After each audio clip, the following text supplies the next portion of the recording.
The Random Jottings of Donald J. Nelson in Pendle. Mrs. Barrett was a familiar sight on the streets of Colne and Nelson in the 1960s. She was a petite woman, always dressed in a faded coat and worn shoes, with a plastic bag clutched in her hand.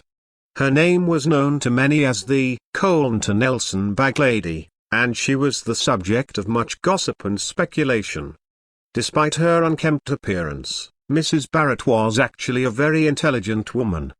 She had been a teacher herself, before marrying her husband, who was also a teacher in the area. They had lived in Colne for many years, and were well-respected members of the community. But something had changed in Mrs. Barrett's mind, and she had become increasingly withdrawn and eccentric. Her husband had tried to get her help, but in those days, mental health care was not as advanced as it is today, and there was little that could be done for her. So Mrs. Barrett spent her days wandering the streets, collecting bits and pieces in her plastic bag. Some said she was searching for treasures, others thought she was simply lost in her own thoughts. Whatever the reason, she became a fixture in the town, and people grew accustomed to seeing her shuffling along the main road, lost in her own world. Despite her troubles, Mrs. Barrett remained a kind and gentle soul, and many people felt a sense of sadness when they saw her. They knew that she was a person who had once been filled with intelligence and ambition, and who had now been reduced to this pitiful existence.